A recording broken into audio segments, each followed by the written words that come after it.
दोस्तों, हम सब ये तो जानते ही हैं कि रूस और यूक्रेन के बीच की जंग अपने चरम पर है। आए दिन अखबार और न्यूज में हमें हर घंटे ऐसी खबरें मिलने को पड़ रही हैं कि मानो अब जैसे किसी भी दिन तीसरा विश्व युद्ध हो सकता है।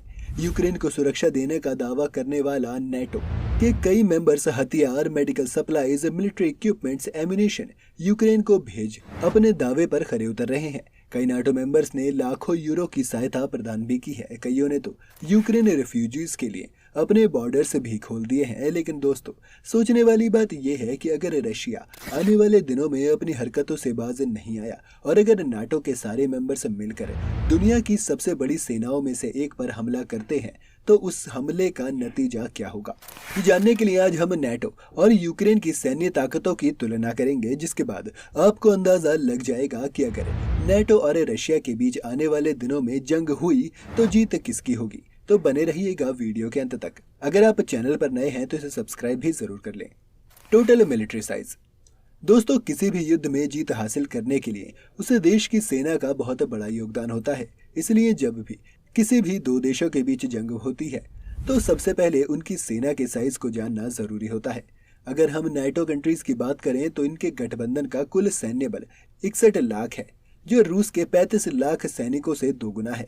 नाटो देशों के पास 21 लाख सैनिकों की कुल रिजर्व फोर्सेस और 7,65,000 की अर्धसैनिक यानी कि पैरामिलिट्री बल है। वहीं रूस के पास लगभग 20 लाख रिजर्व फोर्सेस हैं और 5,54,000 अर्धसैनिक बलों का बेड़ा है। NATO Russia active military strength. अब बात करते हैं दोनों की एक्टिव मिलिट्री स्ट्रेंथ के बारे में, जहां एक और यूक्रेन के 3,11,000 मिलिट्री पर्सनल्स की तुलना में रशिया के पास मिलिट्री पर्सनल की ताकत 15 लाख है, जो उससे 5 गुना ज्यादा है। लेकिन जब नाटो के एक्टिव मिलिट्री फोर्स की बात आती है तो उसके पास 32 लाख सैनिकों का संघ है। हालांकि रशिया के 15 लाख सैनिकों की स्ट्रेंथ एक अकेले देश के हिसाब से बहुत ज्यादा प्रभावशाली है। वैसे हम आपको बता दें कि नाटो के 42% सक्रिय बल अमेरिकन फोर्सेस हैं। Defence spending. किसी भी देश की सेना को मजबूत बनाने के लिए ये जानना जरूरी है कि उसके पास कितना बजट है, क्योंकि जितना ज्यादा बजट होगा उतनी ही मजबूत सेना होगी और उसके पास उतने ही मॉडर्न हथियार भी होंगे।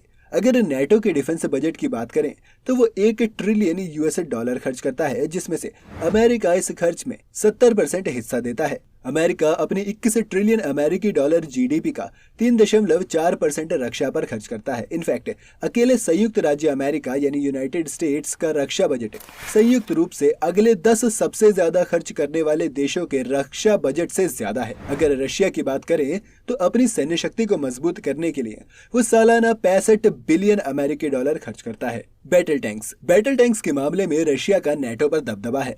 नाटो के 30 सदस्य देशों के पास कुल 16,077 टैंकों का एक संयुक्त टैंक बल है, जो 22,710 टैंकों के विशाल रूसी टैंक की संस्था से काफी कम है। लेकिन जैसे कि हम सब जानते हैं कि टैंक नंबर ये तय नहीं कर सकता कि युद्ध में कौन जीतेगा, क्योंकि आजकल ड्रोन, एंटी टैंक मिसाइल और बाकी एरियल आधुनिक टेक्नोलॉजी के माध्यम से टैंकों को नष्ट करना काफी आसान हो चुका है।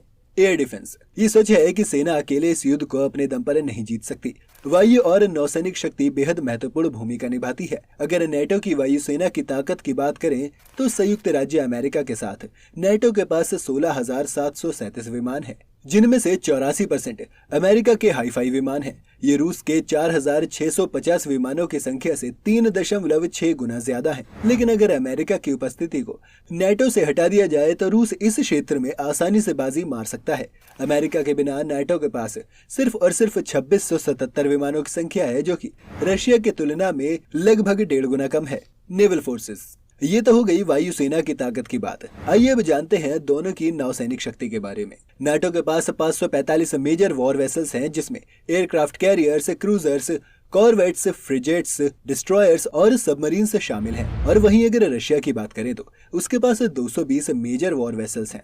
अगर सिर्फ सबमरीन्स की बात करें तो नाटो के पास रशिया के 59 सबमरीन्स की तुलना में कुल 148 सबमरीन्स हैं, जिसमें से 91 तो न्यूक्लियर सबमरीन्स हैं। Nuclear warfare. अब इसमें कोई शक नहीं है कि परमाणु हथियार पृथ्वी पर सबसे खतरनाक हथियार है। ये न सिर्फ पूरे एक शहर को नष्ट कर लाखों लोगों को मार सकता है, बल्कि प्राकृतिक पर्यावरण को नुकसान भी पहुंचाता है, बल्कि ये आने वाली पीढ़ियों के जीवन पर भी नकारात्मक प्रभाव डालता है। हम सब ये जानते हैं कि परमाणु हथियार का इस्तेमाल युद्ध में सिर्फ 1945 में हिरोशिमा और नागासाकी की बमबारी में किया गया था। रिपोर्ट्स की माने तो लगभग 13,400 न्यूक्लियर वेपन्स आज हमारी दुनिया में है और अब तक 2000 से ज्यादा परमाणु परीक्षण किए जा चुके हैं। नाटो के संयुक्त परमाणु भंडार की बात करें तो नाटो कंट्रीज के पास 6650 हथियार हैं, जो मुख्य रूप से परमाणु शक्तियों वाले देश जैसे यूएस, यूके और फ्रांस से ही हैं। वहीं रूस के पास भी 6500 हथियार हैं। यानी दोस्तों, एक बात तो तय है कि अगर नाटो और रूस के बीच युद्ध की स्थिति आती है तो पूरी दुनिया को भयंकर नुकसान झेलना पड़ेगा।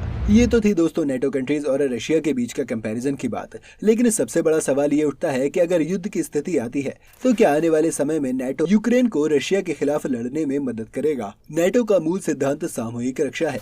इसका मतलब ये है कि अगर इसके किसी सदस्य पर किसी तीसरे पक्ष द्वारा हमला किया जाता है तो नाटो का हर एक मेंबर उसके बचाव के लिए आगे आ जाएगा। हालांकि यूक्रेन नाटो का मेंबर नहीं है, इसलिए रशिया से लड़ने के लिए इसकी सेना सीधे यूक्रेन में नहीं भेजी जाती। हालांकि नाटो मेंबर्स ने यूक्रेन के नेबरिंग कंट्रीज पर सुरक्षा बढ़ा दी है और अगर पुतिन किसी नाटो मेंबर पर हमला करते हैं तो सभी नाटो मेंबर्स संयुक्त रूप से रशिया पर हमला कर देंगे। उम्मीद है आज की हमारे इस वीडियो से आपको कुछ नई जानकारी मिली होगी। अगर आपको वीडियो पसंद आई हो तो इसे लाइक और ज्यादा से ज्यादा शेयर करें। साथ ही अगर आप चैनल पर नए हैं तो फैक्ट स्टोरी को सब्सक्राइब करके नोटिफिकेशन बटन ऑन कर लें।